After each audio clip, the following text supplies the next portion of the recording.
اس لیے کہ ان کے اندر وہ تقاضے ہی نہیں رکھے جن تقاضوں کو دبانا پڑے اللہ کی اطاعت کے لیے. تو دو چیزوں سے دنیا کو مزین کیا ہے، ایک اسباب معاش، ایک اسباب زینت. کہ ہم دیکھیں گے کہ تم میں اچھا عمل کس کا ہے. اس کو پرکھنے کے لیے ہم نے دنیا کو دو چیزوں سے مزین کیا ہے، ایک اسباب معاش سے، ایک اسباب زینت سے. اسباب زینت میں تو آدمی بنی ہوئی چیز سے متاثر ہو کر بنانے والے کو بھولتا ہے، اور اسباب معاش میں دنیا کی شکلوں کو اور چیزوں کو اپنی زندگی کے بسر کرنے کا ذریعہ سمجھنے کی وجہ سے اللہ کو بھولتا ہے. یہ دو سبب ہیں اللہ کو بلانے کے، ایک اسباب زینت، ایک اسباب معاش. اگر بنے ہوئے میں بنانے والے کو غور کرے تو بنا ہوا بنانے والے کا تاثر پیدا کرے گا. انبیاء علیہ السلام کا راستہ یہ ہے، وہ یہ کہتے ہیں کہ بنے ہوئے کا تاثر مت پیدا ہونے دو، بنے ہوئے کا تاثر پیدا نہ ہونے دو، بلکہ ہر بنی ہوئی چیز کو دیکھ کر بنانے والے کا تصور کرو. اگر بنانے والے کا تصور ہے تو بنانے والے کا تاثر پیدا ہوگا، اور اگر بنے ہوئے کا تصور ہے تو بنے ہوئے کا تاثر پیدا ہوگا. یہ انبیاء علیہ السلام کی دعوت کا خلاصہ ہے، یہ انبیاء علیہ السلام کی دعوت کا خلاصہ ہے کہ انبیاء علیہ السلام نے اپنی دعوت اور کوشش سے بنے ہوئے کا تاثر دلوں سے نکال کر بنانے والے کا تاثر پیدا کیا. آج بھی یہی بات ہے، آج بھی یہی بات ہے کہ دنیا میں جتنی بے دینی ہے وہ اللہ کے غیر کے تاثر کی وجہ سے ہے. بنے ہوئے سے بنانے والے کو پہچاننا یہ ملت ابراہیمی ہے. ابراہیم علیہ السلام نے یہ راستہ امت کو بتلایا ہے، یہ راستہ دکھلایا کہ بنے ہوئے سے بنانے والے کو پہچانو.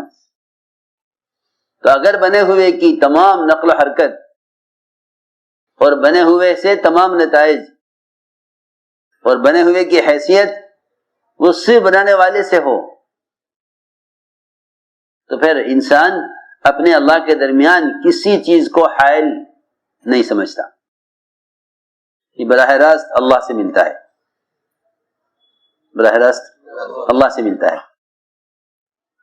اور اگر وہ اپنے اللہ کے درمیان بنی ہوئی شکلوں کو ذریعہ سمجھ لے تو پھر وہ نعوذ باللہ اللہ تعالیٰ کو ان شکلوں کا پابند سمجھتا ہے. مشرکین اللہ کے انکار نہیں کرتے تھے، وہ اللہ کے انکار نہیں کرتے تھے. کہ اگر آپ ان سے پوچھئے کہ آسمان زمین کس نے بنائے تو کہیں گے اللہ نے بنائے. اور اگر آپ نے پوچھا ایک مشرک سے کہ تجھ پر کوئی آفت، کوئی مصیبت، کوئی نقصان آ جاوے تو نقصان کی تلافی کس سے کراتا ہے؟ اس نے کہا وہ اللہ جو اکیلا ہے آسمانوں میں ہے. لیکن فرق یہ ہے کہ وہ کائنات کی شکلوں کو اپنے اللہ کے درمیان ذریعہ سمجھتے ہیں، اپنے اللہ کے درمیان ذریعہ سمجھتے ہیں. یہ شکل ہے اللہ سے کرانے کی، حالانکہ ملائکہ بھی شکل نہیں ہے اللہ سے کرانے کی. جو اللہ کے انتہائی مقرب، انتہائی قوی، اللہ تعالیٰ کے انتہائی مقرب، انتہائی قوی ملائکہ، وہ بھی اللہ سے کرانے کا ذریعہ نہیں ہیں. انبیاء علیہ السلام بھی اللہ سے کرانے کا ذریعہ نہیں ہیں، اللہ سے کرانے کا ذریعہ نہیں ہے. جتنا اللہ کا غیر ہے اس کو اللہ سے لینے کا ذریعہ سمجھنا یہ ناکامی کا راستہ ہے. اس لیے اللہ رب العزت انبیاء علیہ السلام پر بھی وہ حال لاتے ہیں کہ وہ ظاہر کے اعتبار سے پوری طرح مایوس ہو جاتے ہیں کہ ہم کچھ نہیں کر سکتے، ہم کچھ نہیں کر سکتے، ہم کچھ نہیں کر سکتے. انبیاء علیہ السلام قیامت کے دن اللہ تعالیٰ کے غصے کی وجہ سے ہر آنے والے کو، ہر پریشان حال کو دوسرے کی طرف پھیریں گے، خود کچھ نہیں کر سکیں گے، خود کچھ نہیں کر سکیں گے۔ ہر ایک کہے گا نہیں فلاں کے پاس جاؤ، کہے گا فلاں کے پاس جاؤ، کہے گا فلاں کے پاس جاؤ۔ جی ہاں، تو میں اس لیے عرض کر رہا تھا کہ کوئی ذریعہ نہیں ہے، کوئی ذریعہ نہیں ہے۔ انبیاء، ملائکہ، جنات، یہ بڑی بڑی مخلوق ہیں اور مقرب مخلوقات ہیں۔ ان میں بعض قوی مخلوقات ہیں، بعض مقرب مخلوقات ہیں، لیکن اللہ کی ذات عالی سے براہ راست فائدے اٹھانے کا کوئی ذریعہ نہیں ہے سوائے اس کے احکام کے، سوائے اس کے احکام کے۔ تو کائنات میں جتنی بھی شکلیں اور تغیرات ہیں، ان سب شکلوں کا اور ان تمام تغیرات کا کائنات کے نقشے سے جوڑنا یہ ایمان کے خلاف ہے، یہ ایمان کے بالکل خلاف ہے۔ ایمان کا تقاضا یہ ہے کہ کائنات کے ہر تغیر کا تعلق براہ راست اللہ کی ذات سے ہے، کائنات کے ہر تغیر کا تعلق براہ راست اللہ کی ذات سے ہے، کائنات کے ہر تغیر کا تعلق براہ راست اللہ سے ہے، کائنات کے تغیرات کا کائنات سے کوئی تعلق نہیں ہے۔ اس کا سمجھنا بہت ضروری ہے۔ ابراہیم علیہ السلام کی دعوت کا خلاصہ یہ ہے، ابراہیم علیہ السلام کی دعوت کا خلاصہ یہ ہے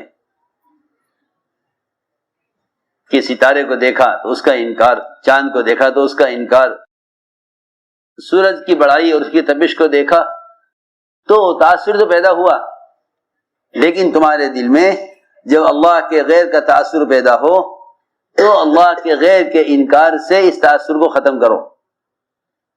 یہ دعوت ہے، یہ دعوت ہے۔ ابراہیم علیہ السلام نے اس تاثر کو ختم کیا کہ نہیں، آنے جانے والا معبود نہیں ہو سکتا، بلکہ لانے لے جانے والا ہی معبود ہو سکتا ہے۔ آنے جانے والا معبود نہیں ہو سکتا اور لانے لے جانے والا معبود ہو سکتا ہے۔ فرق ہے یہ۔ سائنس کا تقاضا ہے کہ کائنات کا نظام کائنات سے چل رہا ہے، ایمان کا تقاضا ہے کہ نظام کائنات براہ راست خالق کائنات سے چلتا ہے، کائنات کی شکلوں سے کائنات کی شکلوں کا کوئی تعلق نہیں ہے۔ یہ کہنا کہ جب یوں ہوگا تو یوں ہوگا، جب یہ ہوگا تو یہ ہوگا، اس کا مطلب صاف یہ ہے کہ تم نے اللہ سے ہونے کا تو انکار کر دیا،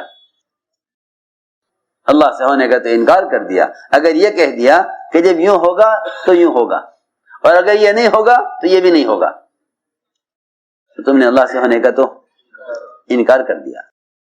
ابراہیم علیہ السلام نے سب سے پہلا سبق یہ پڑھایا کہ جتنے کائنات کے تغیر ہیں ان کا کائنات سے کوئی تعلق نہیں ہے، ان کا تعلق براہ راست خالق کائنات سے ہے۔ حضور اکرم صلی اللہ علیہ وسلم نے بھی اپنے صحابہ کو ایمان اسی طرح سکھلایا۔ حدیبیہ کے راستے بارش ہوئی تو آپ نے فرمایا کہ اس بارش کی وجہ سے تم میں بعض کافر ہو جائیں گے، بعض مومن۔ کہ کیوں ایسا کیوں ہو جائے گا؟ کہ جو کہے گا کہ بارش اللہ کے حکم سے ہوئی وہ اللہ پر ایمان رکھنے والا ہے، اور جگہ کہ بارش فلاں ستارے کی وجہ سے ہوئی وہ اللہ کے انکار کرنے والا اور ستاروں پر ایمان رکھنے والا ہے۔ آپ نے اپنے صحابہ کو کائنات کے تمام تغیرات میں اللہ کی یاد دلائی، کائنات کے تغیرات میں اللہ کی یاد دلائی۔ اسی لیے کائنات کے تغیرات میں عبادات کا حکم ہے۔ سنو غور سے، کائنات کے تغیرات میں عبادات کا حکم ہے۔ کہ کیا تغیر ہوا؟ کہ تغیر یہ ہوا کہ بارش وقت پر نہیں ہوئی تو نہیں ہوئی تو نہیں ہوئی، کیا بات ہے؟ نہیں، یہ بات نہیں ہے، یہ بات نہیں ہے کہ بارش نہیں ہوئی تو نہیں ہوئی. یہ بارش کیوں نہیں ہوئی؟ بارش کیوں نہیں ہوئی؟ کہ بارش کو اللہ نے روکا ہے، لہذا اللہ تعالی کو راضی کرو. کس سے؟ کہ استغفار سے اور استسقاء سے. استغفار سے اور استسقاء. اللہم انا نستغفرک ونستسقیک. اے اللہ، ہم استغفار کرتے ہیں. کس پر؟ استغفار اس پر کرتے ہیں کہ ہم نے تیرا حکم توڑا ہے جس کی وجہ سے بارش بند ہوئی ہے. پہلے استغفار پھر استسقاء. تو بارش کے رکنے پر نماز کا حکم. ہاں، یہ نہیں کہ بارش تو ہمارے بس سے باہر کی